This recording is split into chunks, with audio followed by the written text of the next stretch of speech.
चलो Assalamualaikum. I am Sardar Farooq Karim, Chairman World Human Rights Organization from Kuala Lumpur, Malaysia.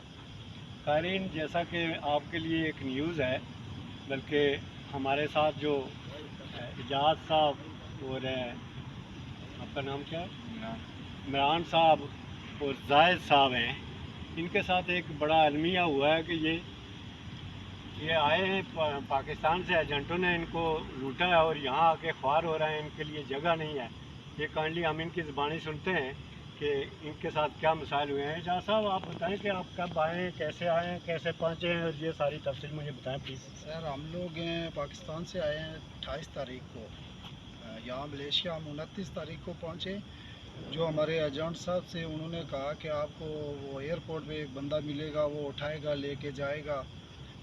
تقریباً 1-1.5 گھنٹہ تو وہاں ہم نے انتظار کیا۔ پھر ایک بندہ آیا، اس نے ہم لوگوں کو اٹھایا، اس نے ایک کمرے میں جا کے ہم لوگوں کو رکھا، کہنے لگا 2-3 گھنٹے یہاں ریسٹ کرو، افطاری کر کے پھر میں آپ لوگوں کو ایک جگہ پہ وہاں جا کے چھوڑوں گا۔ تو جب ایجنٹ صاحب سے ہماری بات ہوئی، انہوں نے بولا کہ یہ جس کا میں نام لوں گا، آپ کو اس کی تصویر سینڈ کرنی ہے، میں بتاؤں گا اس کو جو پیسے میں نے آپ کو دیے ہوئے ہیں وہ اس کو دینے ہیں، اس کے علاوہ کوئی نہیں، کسی کو نہیں دینے۔ ہم لوگوں نے ایسے ہی کیا۔ انہوں نے بولا ایک اسد نام کا بندہ ہے، اس کو وہاں تو بہت تھے، ہم لوگوں نے اس سے پوچھا کہ اسد کہاں ہے، وہ ہنسنے لگا ہے اور میں ہی ہوں اسد۔ تو اس نے جو اس کے ساتھ پیسے طے کیے ہوئے تھے وہ کہنے لگا وہ پیسے مجھے دو، اتنے ہی ہیں، 1950 ریال، کیا نام ہے اس کا، ملیشین رنگٹ، اس کو دیا۔ پھر اس نے ہمارے کو وہاں روم میں رکھا، پھر افطاری کی، افطاری کر کے پھر اس نے ہم لوگوں کو چھوٹی گاڑی میں بٹھایا اور ایک بس اسٹینڈ پہ لے کے گیا۔ وہاں اس نے بولا کہ آپ ایسا کریں کہ 100 روپیہ اور دیں، میں آپ کا ٹکٹ لوں گا۔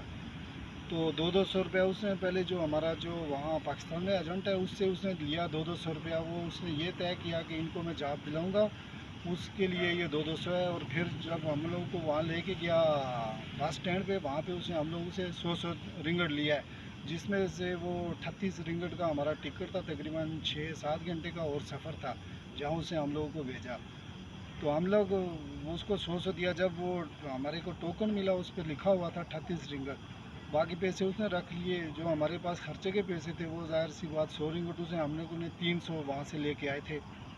تو وہاں جہاں انہوں نے بھیجا، ایک دن ہم لوگوں نے وہاں ریسٹ کی۔ وہ انہوں نے بولا، ہم جو صبح سحری کے ٹائم پہنچے، انہوں نے بولا کہ ابھی اٹھو، صبح 7-7:30 بجے چلو کام پہ۔ ہم لوگوں نے بولا یار کہ ہم لوگ آئے ہیں وہاں پاکستان سے، تو دبئی میں ہمارا اسٹے تھا 15 گھنٹے، تو راستے میں ہی ہم لوگوں کا سفر ہی گزرا، ہمیں آرام کرنے دو۔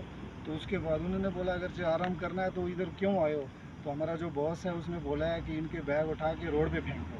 اچھا، تو اجاز صاحب مجھے آپ یہ بتائیں کہ آپ نے ٹوٹل کتنی اماؤنٹ دی ہے اس ایجنٹ کو جو زاہد کہتے ہیں، آپ جو زاہد نامی ہے جو ظہیر صاحب ہیں، وہ وہاں تو ہم لوگوں نے 4.5 لاکھ دیا، اور جو رنگٹ چینج کروا کے ساتھ میں لے گئے تقریباً 5 لاکھ روپے کے قریب وہاں پہ خرچہ کیا۔ پھر ادھر جو ہم لوگوں نے آ کے یہاں جو انہی کے ایجنٹ تھے جن لوگوں نے ہمارے ساتھ یہ کیا کہ وہ پیسے لے کے ایک دن لگوا کے جو ہم نے ایک دیہڑی لگائی وہاں، اس کے بھی پیسے نہیں دیے۔ شام کو کہنے لگے آپ نے کام کرنا ہے ٹھیک، نہیں تو آپ ہمیں بتائیں، نہیں تو ہمارے اور بندے آ رہے ہیں۔ تو یہ ٹوٹل پاکستانی پیسے کتنے تھے؟ پاکستانی روپیز میں کتنے پیسے تھے جو آپ نے اس کو دیے؟ وہ بھی ملا کے، یہ بھی ملا کے وہ تقریباً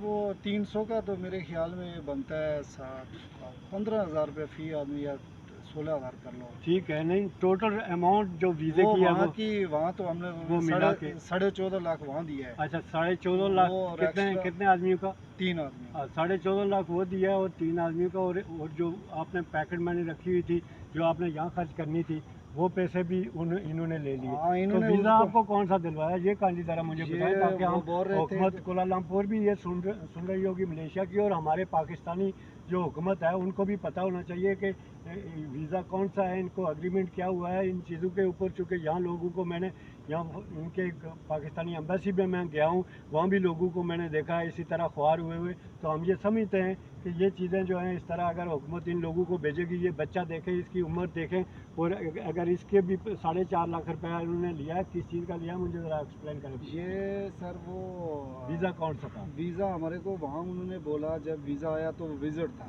विजिट वीज़ा तो 10,000 20,000 रुपए का लगता है। मैं तो सऊदीया में था, मैंने बोला यार इस सऊदीया का तो ये सिस्टम नहीं है, तो आप हमारे को वर्क वीज़ा का बोल रहे हैं, ये तो वीज़ा। उन्होंने बोला ये जो मलेशिया का सिस्टम है वो ऐसे ही है, ये विजिट पे लोग जाते हैं, वहाँ आपको वर्क वीज़ा मिलेगा, 15 दिन के अंदर आपके फिंगर हो जाएंगे, आप लीगल हो जाएंगे, और तब तक आप रूम में बैठें फिर भी नहीं। पहले तो कह रहे थे आप जॉब करेंगे, एकदम जाएंगे एयरपोर्ट से आदमी उठाएगा, वो आपको लेके जाएगा, 50 मिनट लेगा, वो जहाँ आपको छोड़ेगा तो वहाँ से आपकी सैलरी शुरू हो जाएगी तकरीबन। उन्होंने बोला अगर 8 घंटे ड्यूटी की तो 1500, अगर 12 घंटे की तो 2200 2300 24, उसने उन्होंने तो बोला था 2700 तक निकलेगी। तो यहाँ ऐसा कोई मोल ही नहीं था, यहाँ आए तो आगे एजेंट था, तो उन्होंने बोला वर्क वीज़ा। हम लोगों ने इधर से कॉल की, उन्होंने बोला यार ये तो अभी आप सब्र करें, आप उधर जिधर हम लोगों ने आपको भेजा है वो वहाँ से क्यों आए है। वो विजिट वीज़ा कितने अरसे का था? 1 मंथ का था। इट्स मीन कि आपका 27-28 डे के बाद आपका वीज़ा एक्सपायर हो जाता है, और मलेशिया वालों का जो है वो ये कानून है कि उसके बाद आप जो है ना नए वीज़े की अगर तरतीब में होती तो आप इलीगल हो जाते, तो आप इलीगल हो जाते तो आपको पता है मलेशिया में जेल कर देते हैं। हाँ, ये तो इधर हम लोगों ने यार किसी से मालूमात की, जो लोग इधर रहते हैं उससे पता किया, उन्होंने बोला ये जो सिलसिला था, ये जो गवर्नमेंट ने यहाँ पे की जो पॉलिसी थी, उन्होंने जो 22 से पहले के लोग आए हैं उनका ये सिस्टम है, फिंगर होते हैं वर्क वीज़ा, वो लगता है जो 23 में उनका ऐसा सिस्टम ही नहीं है।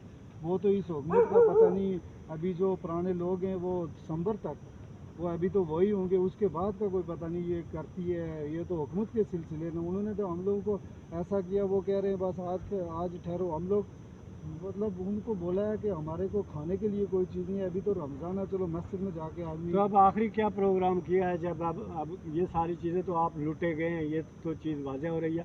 आप हमें बताएं कि आपके साथ क्या हुआ, किसने भेजा आपको, और आपके साथ भी एजाज साहब की तरह हुआ है कि आपके साथ कोई मुख्तलिफ चीज़ हुई है? मेरे साथ भी यही पूरा नाम क्या है आपका? नाम है कहाँ से हैं आप? बलोच। आप बलोच से हैं, तो कहाँ मिले हैं ये आपको एजाज साहब? हम इंडिया गए थे हम। तो अलग एजेंट है या एक ही एजेंट है? इनका अलग है, मैं अलग। अच्छा, इनका अलग। तो आपने भी पैसे इतने दिए? नहीं, मैंने तकरीबन मेरा 5,70,000 पे टोटल खर्च हुआ। आपका इसी विजिट वीज़े का 5,70,000? हमारा विजिट वीज़े के लिए हमने तो 5,70,000 देना नहीं था, हमारा एग्रीमेंट हुआ कि आप विजिट टू एम्प्लॉयड वीज़े पे तो आप आए हैं तो आप आके देखा है यहाँ एम्प्लॉयज का कोई सिस्टम था? नहीं, कोई सिस्टम नहीं था, अभी तो यहाँ कोई गवर्नमेंट ने कोई ऐलान नहीं तो किया। अब आप कब जा रहे हैं वापस? वापस हम 13 को वापस जा रहे हैं। तो इसका अरेंज बाद में ये होते हैं इस टिकट का, वापसी के टिकट का किसने बंदोबस्त किया है? ये बस आगे पीछे रिश्तेदारों से रब्ता किया, यानी आपने अपने तरफ से जाने का बंदोबस्त भी खुद किया है। तो इसी तरह जो है एजाज साहब हैं, ये तो बड़ा अलमिया है। मैं चूँकि हुकूमत पाकिस्तान से गुजारिश करूँगा, क्योंकि हुकूमत पाकिस्तान के सफ़ीर से भी मैं मुलाकात करके उन्होंने भी बड़ा होप दिलवाया था कि यहाँ लोगों के साथ बड़ा इंसाफ होता है। तो मैं ये समझता हूँ कि ये अजीज़ जो है इतना, इसकी कम उम्री में, मेरे बेटे भी वहाँ हैं, इस उम्र के हैं, तो इस कम उम्री में इसने इतने विजिट वीज़े के इतने पैसे किसने लूटा है। और जाने के लिए ये कहता है मैं रिश्तेदारों से करवा के पैसे पकड़ के तो टिकट करवा के जा रहा हूँ। इसी तरह एजाज साहब आपके साथ भी हुआ है? ये भी मैंने भी घर वालों से रब्ता किया, तो वो सऊदी अरब से किसी वो मेरे अपने वो क्या नाम है भाई हैं। इसी तरह जाहिद साहब जो एक और है ना आपके साथ, जाहिद साहब, जी उनका तो भी सेम यही सिस्टम है। सिस्टम है। अच्छा, तो जाहिद साहब ने भी इतने ही पैसे दिए हैं? इतने ही पैसे सैयद जाहिद साहब हैं। जी। और जो हमारे साथ ये हुआ, चलो ये तो पैसे आते जाते हैं, लेकिन इन्होंने जो हमारे साथ ऐसा किया कि जो रहने की जगह नहीं है। जी। अभी तो रमज़ान का महीना, चलो मस्जिद में हम लोग अफ्तारी करते हैं, खाना पीना वहाँ से हो जाता है। सहरी के टाइम हमारे पास जो थोड़े बहुत पैसे इधर उधर से लिए हैं, जो यहाँ पे रब्ता करके किसी ने भेजे, उसमें हम लोग सहरी करते हैं, वो भी थोड़ी थोड़ी रोटी लेके। इधर तो महंगा है सब सिस्टम। तो अभी हमारी रिहायशी है, ये देखो इसी तरह उधर रात गुजारते हैं, 1-2 दिन इधर गुजारते हैं, 1-2 दिन दूसरी पार्क में, क्योंकि यहाँ पे सिक्योरिटी आ जाती है। वो कह रहे भाई क्यों लेटे हो, क्या है, अभी तो हमारे पास वो वीज़ा है ना, डेट है, उसके हवाले से हम लोग चलो वो दिन गुजारते हैं। जब हम अनलीगल हो जाएंगे तो हमारे पास कोई रास्ता नहीं है। वो एजेंट जो है हमारे को, वो कह रहे हैं पहले 15 दिन का जो हमारा एग्रीमेंट है वो 15 दिन का है। वो जब इधर पहुँचे तो उन्होंने बोला 1 मंथ तक वो आपने इंतज़ार करना है, जो हमारा आदमी है उसको काम मिलेगा, ये वो ऐसी बातें। फिर वो कह रहे हैं आप 45 दिन सब्र करें तो इंशाल्लाह बेहतर होगा। वो हमारे को सिर्फ ये कि अनलीगल हो जाए। बहुत शुक्रिया एजाज साहब। कारीन देखें, हमने चूँकि यहाँ मलेशिया की पॉलिसी ये है कि यहाँ मल्टी वीज़ा देते हैं 1 ईयर का, उसके लिए भी इंटर होना पड़ता है और वहाँ से वापस एक मंथ से कुछ दिन पहले ही आपको चेंज करना पड़ता है, किसी नज़दीक मुल्क में जाएं या अपने बैक मुल्क में चले जाएं। एक तो ये पॉलिसी है और एक विजिट वीज़ा 1 मंथ का देते हैं। अभी इन्होंने जो पॉलिसी अनाउंस की हुई थी वो पॉलिसी ये थी कि जो 2022 में जो लोग वहाँ तक आए थे उनके लिए इन्होंने फिगर करके तो एडजस्ट करने का कहा था। उसके बाद जिन लोगों को एजेंटों ने भेजा है विज़िट वीज़े पे, उनके लिए बड़ी मुश्किलात हैं। यहाँ जिन लोगों से एजेंट इस तरह के पैसे ले रहे हैं, हम हुकूमत पाकिस्तान से और हुकूमत पाकिस्तान शहबाज शरीफ जो प्राइम मिनिस्टर हैं और हम हाफिज़ साहब से जो हाफिज़ आर्मी के हैं, हम उनसे भी रिक्वेस्ट करते हैं कि ऐसे लोगों के लिए चेक किया जाए। ये काउंटर सेटिंग पे इन लोगों को बुलाया जाता है, सारे पैसे पाकिस्तान के गुरबा के पैसे जो है वो मलेशिया में आके काउंटर पे सारे पैसे जो है ना वो दूसरे मुल्कों में तकसीम होते हैं। तो इस तरह हमारा मुल्क डे बाय डे गरीब हो रहा है। और इधर लोगों की अफरादी कोज में वहाँ एम्बेसी में भी गया हूँ, वहाँ लोग बेशुमार पासपोर्ट पुराने पड़े हुए हैं और वो यहाँ ख्वार हो रहे हैं। और इस ख्वारी की वजह से उन लोगों के घर वाले भी, जिस आदमी ने 5-6 लाख रुपया विज़िट वीज़े का दिया है तो वो इसलिए देते हैं कि उनको सब्ज़ बाग दिखाए जाते हैं कि ये बाहर जाएंगे आपके पास बड़ी दौलत आ जाएगी, मसला ही कोई नहीं है, वहाँ नौकरियाँ बेशुमार हैं। तो इन लोगों को वो सब्ज़ बाग दिखा के यहाँ बुलाया जाता है और यहाँ लोग धक्के खा रहे हैं। मैंने सर्वे किया है पूरा मलेशिया कोलमपुर का और दिगर इनके स्टेटों का, और मैंने मुझे जो मिले हैं पाकिस्तानी मिले हैं तो उनके साथ यही हादसा मैंने देखा। अलबत्ता इंडियन के साथ भी इंटरव्यू हुआ है लेकिन इंडियन के साथ इस तरह का कुछ नहीं है। उनकी हुकूमत बड़ी स्ट्रांग है और वो उनके साथ बेहतर करती है, इवन के बांग्लादेश वालों के साथ। तो हम हुकूमत पाकिस्तान से गुजारिश करते हैं, हम मलेशिया वालों को भी ये कहते हैं कि इमिग्रेशन में ऐसे लोगों को रोका जाए, लेटर लिख के रोका जाए, ये ना कि काउंटर पे बुला के उनका पैसा खर्च करवा के तो उनको रोका जाए। और जिनके पास जो इलीगल लोग हैं उन लोगों को लीगल किया जाए ताकि लोग अपने घरों में बच्चों को और जिस मकसद के लिए आए हुए हैं उनको पूरा किया जाए। Thank you very much.